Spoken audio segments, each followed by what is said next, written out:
Mesdames, Messieurs, c'est pour moi un honneur de vous exprimer mes sentiments de gratitude pour avoir répondu présent à cette invitation en ce jour de restitution de la mission des experts du Forum dans le cadre de la mise en œuvre du projet co-développement de formation innovante dans le secteur de l'agriculture. Ce projet a été retenu lors de la 7e commission mixte permanente Belgique-Sénégal pour la période 2021-2025 de la coopération bilatérale directe entre les deux pays. Au vu de l'accroissement de sa population et de la transformation des modes de vie, le Sénégal s'est engagé sous le leadership du chef de l'État, son Excellence, Monsieur le Président Macky Sall, dans une politique d'autosuffisance en produits alimentaires dans le cadre du plan d'action prioritaire 2019-2023 du plan Sénégal émergent. Pourtant, le gaspillage, la négligence et le manque de technicité génèrent encore des pertes entre les récoltes et son consommateur. Ces pertes sont estimées à près de 30% pour certaines productions comme les céréales. Mesdames, Messieurs,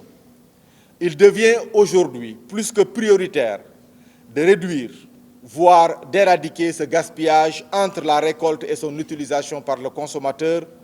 pour réussir toute politique d'autosuffisance et de souveraineté alimentaire.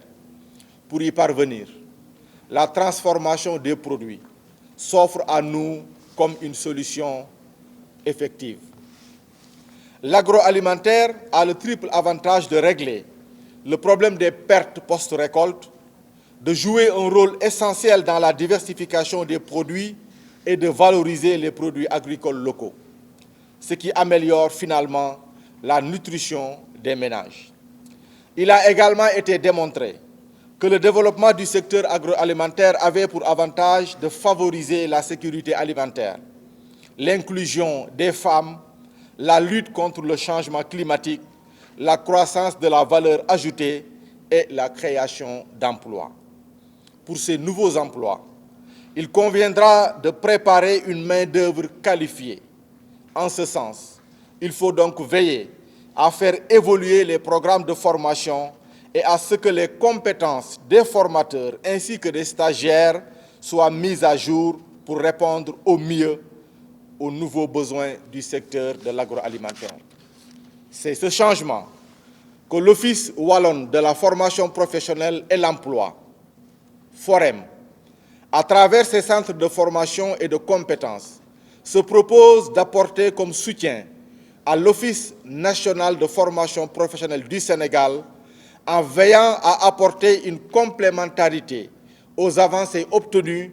dans le cadre de programmes et projets de partenariat tels que l'APF, Archipelago, Entrepreneuriat féminin et Entre pairs. Mesdames, Messieurs les experts, nous remercions le Forum et vous remercions pour cet engagement qui permettra à l'ONFP, dans ses missions d'aide à l'État et au programme, entre autres,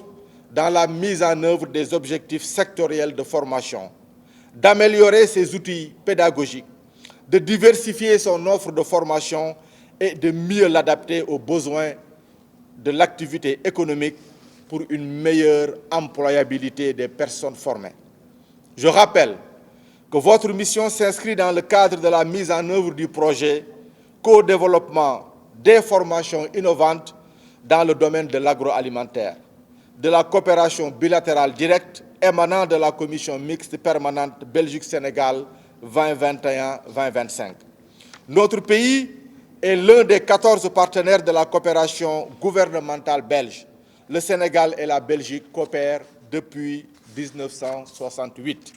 Le projet ici est un projet qui a été initié suite à une première collaboration que nous avions avec l'ONFP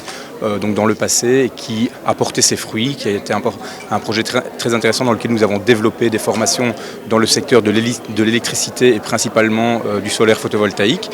Et donc dans le cadre de la 7e session de la commission mixte permanente entre nos deux pays, donc la République du Sénégal et Wallonie-Bruxelles internationale, eh bien, nous avons conjointement avec l'ONFP répondu à un appel à projet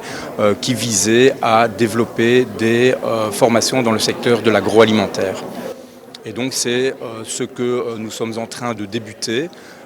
Puisque nous avons remporté donc cet appel à projet et nous en sommes à la première mission qui est vraiment une mission de prise de connaissance du partenaire, prise de connaissance du terrain parce que nous pensons qu'il est extrêmement important non seulement de travailler bien entendu entre on va dire les sièges centraux des deux partenaires, mais aussi d'aller voir sur le terrain les entreprises, les centres de formation professionnelle, les représentations syndicales également, pour avoir un maximum d'informations pour décider ensemble vers quel développement de formation nous allons aller dans le cadre du projet. C'est à travers notre réseau de centres de compétences et de formation. Nous avons 50 centres de formation et de compétences au Forum que nous gérons et nous avons également d'autres partenaires comme des centres de formation des formateurs par exemple.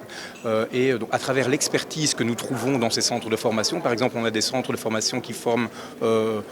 bien sûr aux techniques de l'agroalimentaire et c'est principalement celui-là qui sera concerné, mais également qui forment aux techniques de la gestion de l'eau par exemple. Nous avons des centres de formation qui forment à des compétences plus transversales par exemple. Eh bien c'est vraiment l'expertise que nous allons confronter à notre première étude ici à ce que nos partenaires de l'ONFP vont venir voir chez nous, puisque nous les invitons chez nous ici au mois d'octobre prochain pour qu'ils voient de leurs yeux, qu'ils rencontrent également à leur tour. Nous allons donc confronter ces informations pour décider ensemble